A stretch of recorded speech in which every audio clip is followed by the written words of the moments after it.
Λοιπόν, ο κ. Βασίλης Αντωνιάδης είναι ο πρόεδρος του Εκπαιδευτικού Ομίλου Πράξης και Πράξης, στο οποίο εφαρμόζουν ένα πολύ ενδιαφέρον πρόγραμμα με το διαδραστικό βιβλίο. Δηλαδή, χρησιμοποιούν tablets ή iPad. Τα παιδιά μέσα διαμορφώνουν το δικό τους βιβλίο μέσα στο tablet.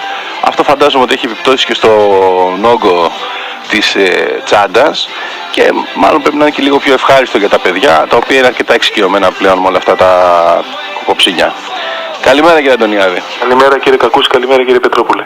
Λοιπόν, και οι διαδραστικοί πίνακες βέβαια υπάρχουν εδώ και πάρα πολύ καιρό και στα δημόσια σχολεία. Το διαδραστικό βιβλίο όμως τι είναι, είναι η επόμενη. Πώς χρησιμοποιείτε τα τάμπλετ? Είναι η επόμενη εποχή από το διαδραστικό πίνακα. Στην πραγματικότητα τα παιδιά έχουν το καθένα στο χέρι του, στο φρανείο του μπροστά, ένα διαδραστικό πίνακα. Και ακόμα πιο δυνατό εργαλείο, γιατί μπορεί το βιβλίο να το χρησιμοποιήσει όπως θέλει το παιδί και να το πάρει και σπίτι του. Έχει εικόνα, έχει ήχο, μιλάει, είναι ζωντανό, είναι διαρκώς ανανεούμενο και αυτό δίνει πάρα πολλές δυνατότητες και πάρα πολύ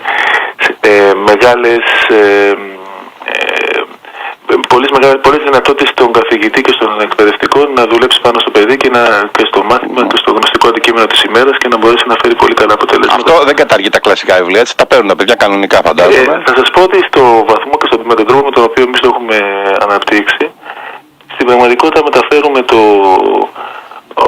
το κείμενο και την ύλη του κλασικού βιβλίου και την εμπλουτίζουμε με όλα αυτά τα στοιχεία που ο εκπαιδευτικός θεωρεί ότι είναι απαραίτητα για να μπορέσει να δώσει την άλλη διάσταση που επιθυμεί. Να ρωτήσω κάτι. Έχω ακούσει πολλούς εκπαιδευτικούς οι οποίοι λένε ότι από τη στιγμή που το παιδί θα αρχίσει να εξοικειώνεται με την ηλεκτρονική συσκευή, με την ταμπλέτα, το βρίσκει απολύτως απογοητευτικό μετά να πιάσει τα χέρια του βιβλίο. Δηλαδή του φαίνεται ότι δεν είναι τίποτα, δεν του προσφέρει καμία δυνατότητα. Αυτό ισχύει? Δηλαδή υπάρχει έτσι αυτός ο κίνδυνος, υπάρχει σαν ένα ρίσκο το οποίο το παίρνει ένας εκπαιδευτικός οργανισμός ο οποίος αποφασίζει να λειτουργήσει έτσι? Ναι, κοιτάξτε τώρα, με αυτή τη διατύπωση εγώ δεν θα το έλεγα ότι το βρίσκει τελείως απογοητευτικό και το βιβλίο το κλασικό έχει τις δυνατότητες που μας περιπτώσει όλοι γνωρίζουμε και σαν μαθητές και σαν εκπαιδευτικοί, όμως κακά τα ψέματα εκεί πάει το πράγμα και εμείς να μην το θέλουμε προς τα εκεί κινούμεθα. Ερχόμαστε σε μια εποχή, έρχεται μια εποχή... Ξέρετε, ιστορικά έχει ξαναγίνει αυτή η διαμάχη όταν ανακαλύφθηκε η τυπογραφία. Ναι, επιμένανε στα μοναστήρια να γράφουν τα βιβλία στο χέρι και αντέξαν για πάρα πολλές δεκαετίες. Στο τέλος βέβαια είχε γίνει το επόμενο βήμα πλέον, τα βιβλία τυπώνονταν. Ναι, κοιτάξτε, νομίζω σαν χρήστες και εμείς οι παλαιότεροι πάντα θα επιθυμούμε και θα μας αρέσει το χαρτί. Ναι, το χαρτί και εγώ νομίζω θα αντέξει το χαρτί. Αλλά και εσείς και εγώ πιστεύω ότι στην καθημερινότητά μας όταν θέλουμε κάτι γρήγορα να βρούμε και να το συγκρίνουμε και με άλλες πληροφορίες και να δούμε, νομίζω αμέσως αν δεν έχουμε ταμπλέτα κοντά μας, αλλά στο κινητό μας πόσο διαφορετική έχει γίνει η ζωή μας. Καθημερινά το βλέπουμε. Όταν την πληροφορία τη βρίσκουμε αμέσως, και αυτό νομίζω είναι η επανάσταση του αιώνα και των τελευταίων δεκαετιών. Το βασικό ερώτημα, τα παιδιά τους αρέσει, το διασκεδάζουν, το απολαμβάνουν περισσότερο? Είναι ενθουσιασμένα. Και βλέπω και από το γιο μου που έχει τελειώσει σχεδόν το ενήλι της ιστορίας του Δημοτικού, χωρίς να το έχει πει κανένας, γιατί συνέχεια διαβάζει το επόμενο και συνέχεια διαβάζει το επόμενο. Και έχω έτσι και μέτρο σύγκριση στο σπίτι.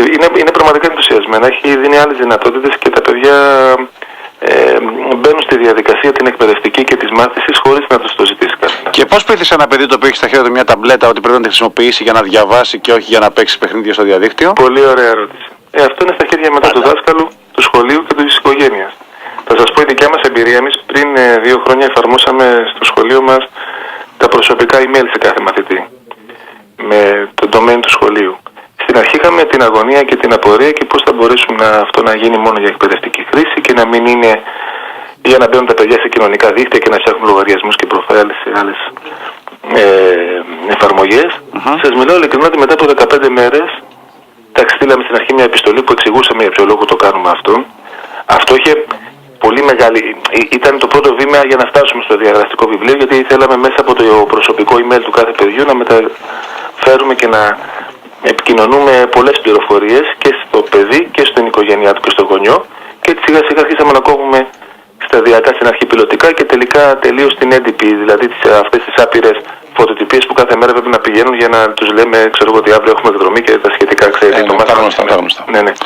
Στην αρχή λοιπόν είχαμε την έννοια και την αγωνία πώς αυτό το πράγμα θα λειτουργήσει εκπαιδευτικά και όχι στάνε αφορμή για να μπουν τα παιδιά σε άλλες διαδικασίες.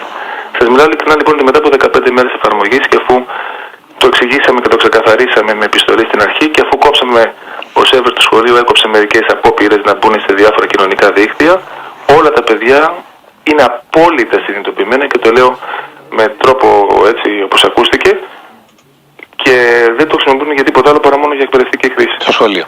Λοιπόν, ευχαριστούμε πάρα πολύ. Λοιπόν, αυτό θέλω να σας πω με λίγα λόγια ότι είναι πώς εκπαιδεύεις. Έτσι ακριβώς, έτσι. Το μαθητή σου. Σας ευχαριστούμε πάρα πολύ, να είστε καλά, καλή επιτυχία ευχόμαστε. Λοιπόν, Βασίλης Αντωνιάδης, πρόεδρος του Εκπαιδευτικού Ομίλου Πράξης και Πράξης.